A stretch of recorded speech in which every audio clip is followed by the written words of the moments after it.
কাতারের ভূখণ্ডে ইসরায়েল হামলা চালানোয় আমেরিকাকে দোষারোপ করতে শুরু করেছে মধ্যপ্রাচ্যের দেশগুলো। কাতারে মার্কিন ঘাঁটি থাকায় ইসরায়েল হামলা চালিয়েছে বলে অভিযোগ উঠেছে। এতে করে কাতার ও যুক্তরাষ্ট্রের সম্পর্ক গভীর সংকটে পড়েছে। এর মধ্যে কাতার থেকে মার্কিন সেনাদের বের করে দেওয়ার মতো দাবি তুলেছে ইরান। ফলে কাতারে নিজেদের অস্তিত্ব সংকটে ভুগছে বিশ্ব মোড়ল আমেরিকা। কাতার যদি সত্যিই মার্কিন সেনাদের চলে যেতে বাধ্য করে তাহলে কৌশলগতভাবে বেশ ধরা খাবে তারা। তাই কাতারকে হাতে রাখতে দৌড়ঝাঁপ শুরু করেছে দেশটি। ইসরায়েলে হামলার কয়েকদিনের মাথায় নিউ ইয়র্কে কাতারের প্রধানমন্ত্রীর সঙ্গে ডিনার সেরেছেন মার্কিন প্রেসিডেন্ট ডোনাল্ড ট্রাম্প। ডিনারে কাতারের প্রধানমন্ত্রী আল থানির সঙ্গে ছিলেন ট্রাম্পের উপদেষ্টা ও মার্কিন বিশেষ দূত স্টিভ উইটকফ। এ বিষয়ে এক্সে কাতারের উপমিশন প্রধান হামাদ আল মুফতা লিখেছেন, প্রেসিডেন্টের সঙ্গে চমৎকার ডিনার মাত্রই শেষ হলো। অবশ্য এই ডিনারের বিষয়ে বিস্তারিত কিছু জানায়নি ট্রাম্পের সরকারি অফিস হোয়াইট হাউস।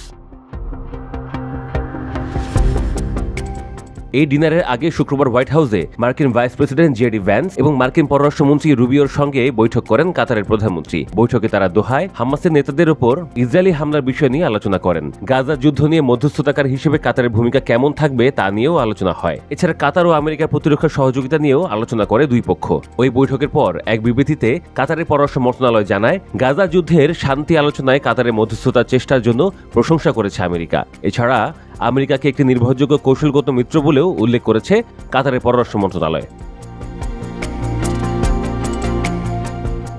গত সপ্তাহে কাতারের দোহায় থাকা হামাস নেতাদের টার্গেট করে হামলা চালায় ইসরায়েল। এই হামলায় হামাসের 5 সদস্য ও কাতারের এক নিরাপত্তা কর্মকর্তা প্রাণ হারান।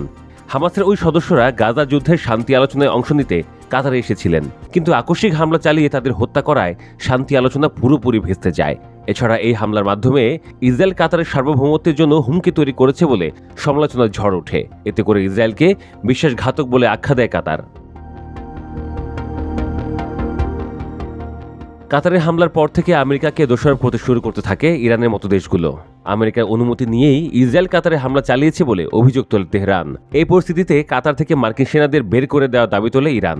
এছাড়া কাতারের সার্বভৌমত্ব রক্ষায় ইরানের হাইপারসনিক মিসাইল মোতায়েনের প্রস্তাব দেয় তারা। কাতার হাতছাড়া হয়ে যেতে পারে সেই শঙ্কায় নড়ে চড়ে বসে মার্কিন প্রেসিডেন্ট ট্রাম্প। কাতারে ইসরায়েল একক সিদ্ধান্তে হামলা চালিয়েছে বলে দাবি করেন তিনি। এছাড়া এই হামলায় খুশি নন বলেও জানান ট্রাম্প।